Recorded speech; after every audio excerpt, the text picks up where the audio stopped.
এত বেশি মজা করে যদি আমি বাসায় বানাইতে পারি তাহলে আর আমি কি না খাবো কেন? কারণ বাসায় আমি এত সুন্দরভাবে পারফেক্ট, দোকানের থেকেও বেশি মজা হয়, বাইরের যে আমরা কিনি না সেইখান থেকে বেশি মজা হয় এই চিকেন তান্দুরিটা, এভাবে অনেক বেশি মজা। আর এর জন্য কিন্তু আমি আগের দিন সন্ধ্যার সময়, বিশেষ করে রাত্রে আর কি, যাই হোক, তো এগুলো আমি মুরগিগুলো রেডি করে নিচ্ছি। মানে এটা যদি একটু মানে মশলা টশলা তেমন ঝামেলা নাই তেমন, কিন্তু আগের দিন থেকে যদি একটু সব কিছু রেডি টেডি করে রাখা যায় না, ম্যারিনেট করে রাখা যায় না, তাহলে এটা স্বাদ হবে দোকানের থেকেও বেশি ভালো। তো আপনারা এইভাবে একবার হলেও ট্রাই করবেন। মানে অনেক মানে কয়েক ঘন্টা আগে, এটা যেহেতু ব্রয়লারের মুরগি, এটা কয়েক ঘন্টা আগে ম্যারিনেট করে রাখলেও হয়। আবার আপনারা যদি আগের দিন রাত্রে করে রাখেন বিশেষ করে, সেটা আরও বেশি মজা, ভিতরে মশলাটাও ঢুকবে ভালো মতো এবং খেতেও অনেক বেশি মজা হবে। আর একদমই কাঁচা কাঁচা ভাব থাকবে না।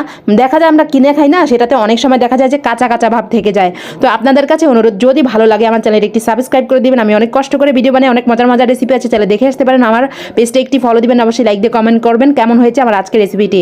তো আমি এখন ভালো করে ধুয়ে দায় মুরগিগুলো নিয়েছি। এখন আমি একটু ছুরি দিয়ে এগুলো কাঁচা কাঁচা করে নিব, যাতে ভালো করে ভিতরে মশলাগুলো ঢুকে নেয়। এগুলো কিন্তু আমি আগের দিন সন্ধ্যাবেলা ম্যারিনেট করে রেখেছি। তারপরের দিন আমি ভিডিওটা পুরোটা অবশ্যই দেখলে বুঝতে পারবেন। তো প্রথমে আমি লবণ পরিমাণ মতো দিয়ে, হলুদ মরিচের গুঁড়া একটু বেশি বেশি দিয়েছি, একটু ঝাল ঝাল হলে বেশি ভালো লাগে। তারপর আদা রসুন বাটা দিয়েছি, দেখেন তেমন আহামরি কোনো মশলা না। তারপর আমার কাছে চিকেন তান্দুরির মশলা প্যাকেট ছিল, সেটা দিয়েছি, একটু গরম মশলা গুঁড়া দিয়েছি। জাস্ট এগুলো দিলেই কিন্তু যথেষ্ট। হালকা একটু স্বাদ মশলা, যেটা আমরা টেস্টিং সল্ট বলি, এটা মাস্ট দিতে হবে। দোকানে মানে বাইরে যে আমরা কিনি না, সেটাতে কিন্তু দেয়, তো অনেক সময় বলে না ওনারা। তো যাই হোক, বেশি করে সস দিব, একটু না অনেকখানি সস দিব, অনেকখানি সসেই কিন্তু এটার আসল মজা। অনেকখানি সস দিব, দেখেন কি পরিমাণ আমি সস দিচ্ছি। তারপর হাত দিয়ে ভালো করে এটা আমি আলতো আলতো করে মেখে নিচ্ছি। এটা যতটা ভালোভাবে মেখে নেওয়া যায় ততটাই কিন্তু ভালো লাগবে। তো আগের দিন রাতে আমি এটা ম্যারিনেট করে রেখেছি, পরের দিন আমি এটা ভাজবো। তো একদম মানে ধৈর্য নিয়ে এটা আমি করেছি, কারণ এটা তেমন খাটনি নাই। মানে ধৈর্য ধরতে বলতে, আমি আগের দিন যেহেতু ম্যারিনেট করে ফ্রিজে রেখে দিয়েছিলাম, পরের দিন জাস্ট এতটুকুই, আর কিছু না। তারপর আমি এখানে তো ম্যারিনেট করে এটা আমি আমি সারা রাত ফ্রিজে রেখে দেবো। আর চাইলে এমনিও রাখতে পারেন, যেহেতু গরমের দিন, এখন ফ্রিজে রাখলেই ভালো হয়।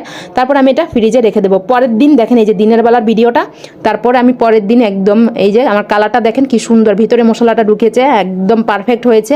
এখন আমি কি করব, এটা আমি যেভাবে চিকেন তান্দুরি ভাজা হয় না, আমি সেভাবে না, আমি একটু ডিফারেন্সভাবে করছি। দেখেন একদম হালকা তেলে আমি এখন চিকেনগুলো ছেড়ে দিচ্ছি। চুলার আঁচটা এখনই ধরাইনি আমি, চুলার আঁচটা একদম যেহেতু কম লো হিটে রাখবো। আমি কিছুটা ভেজেছি গ্যাসের চুলায়, কিছুটা এখানে মিলিয়ে ঝিলিয়ে, জাস্ট এরকম একদম লো হিটে আমি প্রায় 1.5 ঘন্টার মতো চুলাতে রেখে এপাশ ওই পাশ কিছুক্ষণ পরপর না, 10-15 মিনিট পরপর আমি উল্টে পাল্টে দিয়েছি। জাস্ট এতটুকুই, আর কিছুই না। এভাবে কিন্তু দ্বিগুণ স্বাদ হবে। আর তেলটা কিন্তু একদমই কম দিবেন, তেল বেশি দিলে কিন্তু ভালো লাগবে না। খুব মজা হয়েছে এটা, এভাবে আপনারাও ট্রাই করতে পারেন। দেখেন কালারটা কেমন হয়েছে, আপনাদের কাছে কেমন লেগেছে অবশ্যই জানাবেন। আর এটার কালারটা দেখেন একদম পারফেক্ট হয়েছে, উপরে একদম পোড়া পোড়া, এই পোড়া জায়গাটা খাইতে না অনেক বেশি মজা, অনেক বেশি মজা। তো আপনাদের বলে বোঝাতে পারবো না। আপনারা এইভাবে বাসা একবার ট্রাই করে দেখবেন। আমি কিন্তু 2টা ফ্রাই প্যানে আমি বসিয়ে দিয়েছিলাম, একটা গ্যাসের চুলাতে, একটা এখানে, জাস্ট দেখালাম আপনাদের। কারণ এটা কিন্তু 1.5 ঘন্টা টাইম লাগবে যেহেতু, তাই 2টা আমার প্রয়োজন পড়েছিল। তো কেমন হয়েছে আমার আজকের রেসিপিটি, যে চিকেন তান্দুরিটা, অবশ্যই কমেন্ট করে জানাবেন। আর এভাবে যেহেতু ঈদ আসছে, আপনারা একবার হলো ট্রাই করে দেখবেন, অনেক ভালো লাগবে। তো সবাই ভালো থাকবেন, সুস্থ থাকবেন, স্বপ্নের পথে পাশে থাকবেন। আমি যাতে অনেক মজার মজার রেসিপি নিয়ে আসতে পারি, আপনাদের জন্য দোয়া করবেন। আর এটার কালারটা দেখেন, জাস্ট ওয়াও লেভেলের মজা হয়েছে। যেমন দেখতে সুন্দর হয়েছে, তেমন কিন্তু কালারটাও অনেক বেশি মজা হয়েছে, মানে অনেক বেশি সুন্দর হয়েছে, পারফেক্ট হয়েছে। জানি না আপনাদের কাছে কেমন লেগেছে, আপনাদের কাছে ভালো লাগলে কিন্তু আমি খুশি। হ্যাঁ, আপনাদের কাছে অনুরোধ, একটি সাবস্ক্রাইব করে দিবেন। আল্লাহ হাফেজ।